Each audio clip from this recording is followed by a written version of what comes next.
Welcome to Fight Club 24/7. My name is Johnny Rashman. Right, I'm with John Cooney. Cooney, how are you? I'm good, all good, yeah, can't complain. Back in Manchester. Back in Manchester for more rounds, let's go. You're off the Gallagher's tomorrow. I am indeed off to Gallagher's gym, spar with some top lads, probably some ex-world champions. There's a few of them knocking about in that gym, so yeah. Like a conveyor belt, isn't it? Champions. So, yeah, there's plenty of champions going in and out of that gym, that's for sure, yeah, that's for sure. What do you think Saturday night, Conlan and Wood, what's going to happen? I think Conlan is going to win on points. I think it's a tough fight to say too, because for me Wood hasn't boxed at the level of Conlan, but at the same time Conlan hasn't boxed at that level either. But I think. What do you mean? One second. When you say the level of Conlan, I mean, are you talking about amateur? You're talking pro? I'm talking about just in general. He just won the world belt, hasn't he, against Kanzu? No, you mean Wood? Yeah, you mean Wood. Wood then. So yeah, well. So you're saying he's not fought the level Conlan has, but he has fought bigger. Oh, I didn't rate that Kanzu. Yeah. To be honest, I mean, Wood looked good, and obviously he probably did stop him from doing certain things, but. I mean, I don't know a whole lot, I haven't seen loads of Kanzu, but, you know, from what I have seen, I don't really rate him that much. Yeah. I think he's a workhorse, and if you let him work, he's going to work. Do you know what I mean? And he didn't allow him to work. So, I mean, that was good on Wood's part. But, yeah, I just think Conlan has too much skill, too much experience. I mean, when you're talking about, this has got a big fight feel to it, I think. Yeah, massive fight. Yeah, you know, in Nottingham, it seems to be a big thing, you know, but you look at the card, most of it's Irish fighters. Why are they doing that? Well, a lot of people, I said it from day one, the Irish fans are like the British fans, are like the American fans, they're great. They've got a great history in boxing. And the Irish fans, for me, I think they're could be the best in the world. They make fucking noise. And I said, as soon as it got announced, don't matter if it's in Nottingham or the Moon, the Irish fans are going to take over. Am I right or not? Yeah, Belfast, especially Belfast. Belfast really do support their fighters. Belfast is a city known for its boxing. It's just fanatical. Yeah, they're just fanatical. Everybody knows boxing in Belfast. Whether you like boxing or not, you know someone that is a boxer or this, that, and the other. And they get out behind their fighters. I mean, you look down through history, Carl Frampton. There's loads of fighters we could name that they Conlan's a god in Belfast, isn't he? He seems to be, yeah. I mean, like, he done very well as an amateur, and he done well in the Olympics and so on, and obviously had that experience that kind of made him even bigger. And like I say, they get behind their fighters, and Conlan is world class. He's a skillful boxer, and I think there's a lot of emphasis around him not being a puncher, and he's not a puncher. But at the same time, if you're that good. You know, I think Shakur Stevenson is a good example. I don't think he's a banger. Maybe I'm wrong. Maybe he does hit hard, but I don't think he's a banger. But he can just outbox nearly anyone, you know? I think, what would you say to people who say Conlan, he seems to look like there's a few gears he can go up, but it's like he just doesn't reach them. Is that maybe it's a level of opposition? What do you think? What do you think when some people say he's going to be one of those amateurs who just doesn't, he's just not suited to the pro game, or do you think that's a little bit? I mean, I would say it takes a while, obviously, as transitioning, especially when you've spent, you know, your whole life as a top level amateur. You've got so many things ingrained in you. I think he will always be a boxer. You know, he's not going to be a slugger unless he gets old and very heavy or something like that. But the likelihood is he's always going to be a boxer. And why not be what you're good at? He's a good boxer. Do you know what I mean? He's a slick boxer. He can go southpaw. He can switch. You know, he can adapt. He's boxed some fights as a southpaw. So he obviously has more tools to his bow, as they say, or whatever it is. Strings to the bow. That's the one. Then we've seen, like you say, I think he has gears to go for. I think from what I've seen of Wood, is he can be exposed, in my opinion. I think a good boxer could make Wood look pretty silly. I think from watching his Kanzu fight, he was very putting his arms out, trying to stop Kanzu from working and lower the work rate, which was working, but that leaves gaps. Yeah. And when you're fighting against someone like Conlan, who's extremely experienced in all sense. Yeah, skillful. He's got all the skills. And I think as well, something we just breezed past there, I think the occasion of, because it's like a big fight feel, I think that Wood won't deal with the pressure as good as Conlan, because Conlan is, although he's not a world champion, Conlan's been in bigger nights. He's sold out Belfast a few times. He's sold out Madison. Bopping, wasn't it, in Belfast last time? It was a Fails Park. Failure. Yeah, I mean, that was the atmosphere for that. He sold out Madison Square Gardens, I think, on his debut. You know, they're things that not really many people do, you know. So I feel like he's even from his debut, he had that sort of big pressure, that big name, and I think the media and all these things. I think from the press conferences I watched, he was getting the Wood. He was getting under Wood's skins. He was having a right laugh. He looked confident. Yeah, he just looked like he was having fun, and he was just looked like Wood was getting a bit agitated. And I think Wood is. Ben Davidson's making Wood really believe in his power, which is a good thing because obviously he has power. So you got to believe in your power, but there's that line where you believe too much, and the next thing you know, you think you can spark any treble jabbing. Exactly. And Conlan's experienced, clever, been there. He's not gonna. If he's in the 10th, 11th, 12th round, he ain't going to stand there and start trading with Wood. He's just going to keep jabbing and moving and boxing. And I think that's where Wood, you know, I think it will be maybe close for 3 or 4, and I just think you'll see Conlan taking over. Yeah, I think I've just got this thing like you alluded to. Conlan has been in big nights, and there is a bit of superstar about him. He's got he's got that charisma, and I think he's made for this. And I think he'll put on a masterclass. I think he'll put on a boxing masterclass. I just got this feeling. Like the same thing with Catterall and Taylor. So Catterall causing big problems, and it's the same thing. I just think Conlan will be super slick, switched on. He won't make mistakes, and I think he'll put on an absolute masterclass and box his head off. I think unless the only way I can see Wood winning is if he in the first round. What I would be doing if I was Wood. Obviously, you can't go out swinging like a madman again because Conlan is such a good fighter, but round 1, I'd be going out there and I'd be letting them know I've serious power. Yeah. That way, it might make Conlan a bit more edgy and respect him that little bit more. Do you know what I mean? And then you can maybe settle down, get into a groove. But then won't that lead mistakes though? If he goes out and he puts everything out there, like you say, against a good fighter like Conlan. It will 100%. But what's one round? Yeah. You know, like if you look at it, it's a 12-round fight. Wood says he can outbox Conlan, right? But if he goes and stamps his authority round 1, makes a few mistakes, he can go back to Ben Davison, who apparently is a good coach.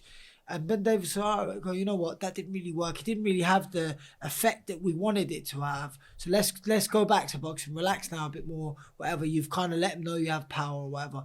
If you've put him in his box, he's in the box. Yeah. Do you know what I mean? Whereas if you haven't, then you need to go and box with him, sort of thing. Yeah. That would be what I think Wood's best chances. Now, I'm not saying maybe that's the best thing to do. Maybe it's not. Maybe it's completely stupid. But I think as well, I think Conlan's chin maybe hasn't been fully proven yet. Yeah. Not that he hasn't got one. I mean, he was never, I don't think he, as far as I'm aware, he was never sparked out as an amateur or anything like that. But I think, you know, Wood says he's a banger. Everyone says he's a banger. If he really hits that hard, then surely Conlan will be weary if he gets landed on a few heavy shots.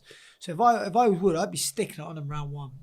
So it's an interesting fight. Just quickly, talking about Ben Davison, you said apparently he's a good trainer. Card on the table. How good is Ben Davison as a trainer? His corner skills were shocking in the Josh Taylor fight. It's that simple. I mean, I'm not a corner man. I'm not a coach. But all I saw, the whole fight, I have to say I'm probably one of Josh Taylor's biggest fans. Yeah. I'm a southpaw myself. I love his aggression. I love his style.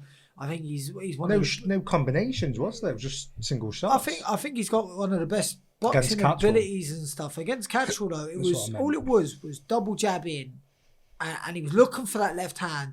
But what he kept doing was when he was double jabbing, he was stepping in. He was double stepping. So, you know, instead of just jab it, like we say, double jabbing and just throwing your hand, and then maybe stepping in with a backhand, he was double stepping with the jab. And he'd closed the distance, but he was doing that for 12 rounds. Yeah.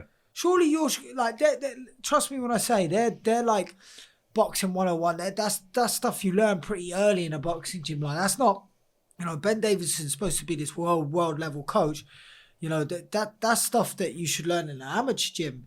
If you're double jabbing and you're breaking your range, When you say that's what, so if I'm going to throw a double jab at you, Yeah, what do you mean? you're stepping your front foot forward twice as well. Yeah, right. So you're getting too close. Yeah, but you're too close. And then he was getting tied up. So what should you do then? What you should do is either jab, step back, then double jab back in, sort of thing, because you might have pulled him out, or even feint. So you think he was walking?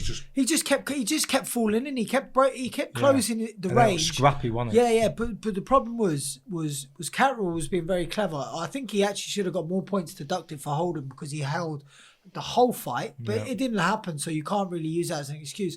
But when it gets to round 5, round 6, and you clearly see he keeps holding, you keep breaking the distance, your coach should be saying, all right, instead of double jabbing him, take a step forward, then a step back, and see if he comes to you. There was no advice, was there? I mean, the advice was, okay. As the fight went on, it kind of got like, you need to really start pushing it now. You need to start letting them combinations go. But he couldn't get his combinations off because Josh Taylor is used to kind of closing distance, then letting his combinations off. So that wasn't working. So really, what he should have been doing was what Jack Carroll was doing, was throwing from distance. Yeah. And Jack Carroll was waiting for him to come in, and he was looping that left hand, or even just a straight 1-2. Josh Taylor wasn't doing it. He was looking to get inside all the time. Yeah. And I think, look, I'm not saying Ben Davison's not a good coach. There's, sometimes you can be a good coach in a gym and not a good coach. Where's the experience? Like you know yourself, you can't beat a boxing trainer who's had 30, 40 years of experience. You can't borrow, steal, or pretend to have that kind of experience. Also, so where's he?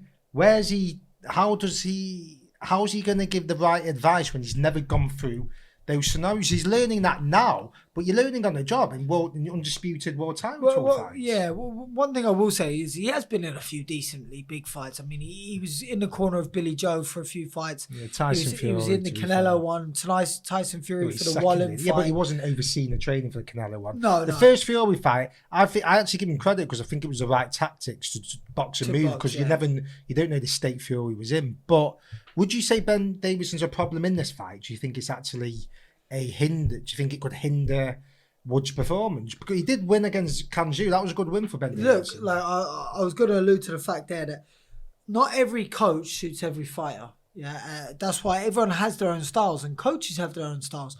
Whatever Ben Davison's done with Wood seems to have been working. I mean, it's clearly stated that before he was with Ben Davison, he was an average British level fighter. Yeah. That's what he was viewed as.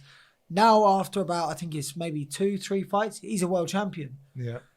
Results do speak for themselves. That's fair pretty play good. to Ben Davison. Fair play for what he's done to him. He looked good against Kanzu. Again, me personally, I didn't really rate Kanzu in that fight. I thought it was quite poor, to be honest. But he's done good for Wood. But you got to remember as well, Josh Taylor was already... He's been developed. I could train Josh Taylor. Yeah, this is the thing. Like Josh Taylor I watched Josh Taylor for the first time back in the Commonwealth Games in Scotland. Master. He was special. I remember looking at him thinking, wow. Yeah. That is just you're the tornado. What happened to that? All the combinations I think he might have made the weight was a problem, but I think he might have made a mistake leaving McGuigan. To be honest, Shane McGuigan's a quality coach. I do really rate him. I rate his advice in the corners. One thing for me that sticks out about coaches is corner work, because, the fight is in there. He's hot. He's under pressure. Maybe he's not seeing certain things that he should see.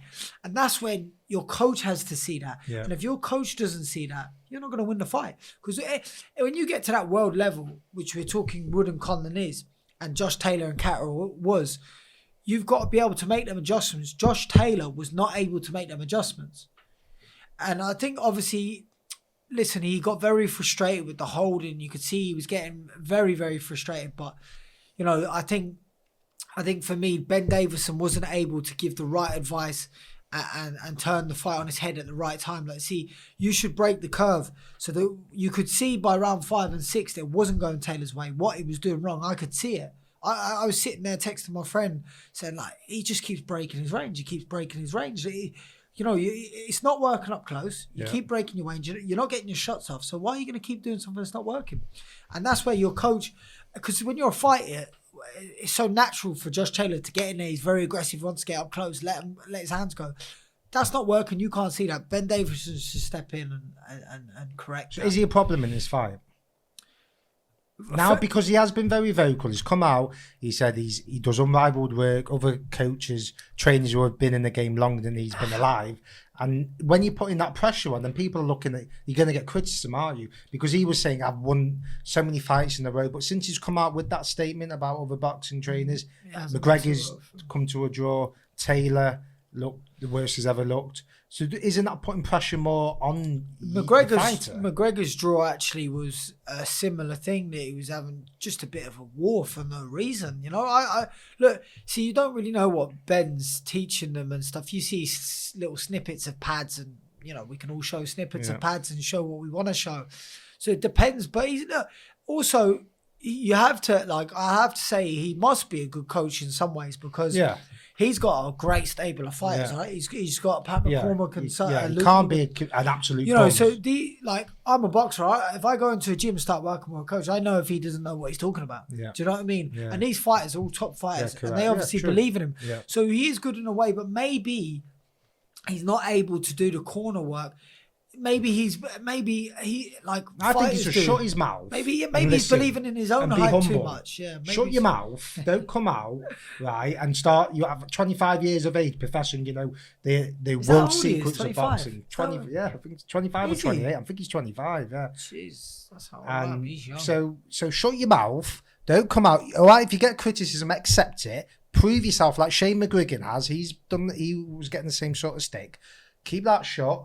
And let the results speak for themselves. Is that right, John, or not? Well, yeah, look, I mean, look, it's okay to talk. I think he's just sticking up for himself. He's young. He's under fire. I think he's right in a way to say the things that he feels. But I think you do have to be careful in the things that I think, like, he creating more pressure. The last round of that fight, he said to Josh Taylor, you need a knockout. Correct, yeah. That's what he said to him. He said, you need a knockout to win. Yeah. There were his words. And then after the fight, he said, "Oh, close fight. I think could have get no. You don't think he won the fight. Yeah. Your heart's of heart. The pictures say 1,000 words. There's a picture of Jack Catterall screaming after the bell, and Josh Taylor. Yeah, and Josh Taylor a bit. The fighter knows. I think Josh Taylor deep down knows he didn't win that fight, but again, because he didn't lose, it's probably pride thing that it was hard for him to literally come out and say, you know what, I did lose. And I think Ben Davison, as a coach, doesn't want to take that fire of like coming out again and saying, look, because he might feel like if he comes out and says, you know what, Josh Taylor did lose. Josh Taylor might leave him. And the Reddies is probably nice as well, so I don't want that. Yeah, true. Right, so Conlan, who's going to win?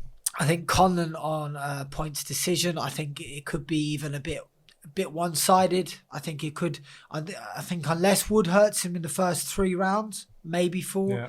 I think Conlan might just start making him look silly. I think a little bit of what happened with Catterall and Wood, Taylor. I think Wood could get extremely frustrated and then start loading up, then start making mistakes, and then you're just playing Conlan's game then. So I think Conlan wide enough on points. Yeah, I agree. I think Conlan will put on the masterclass. Like, comment, subscribe. Let me know your thoughts.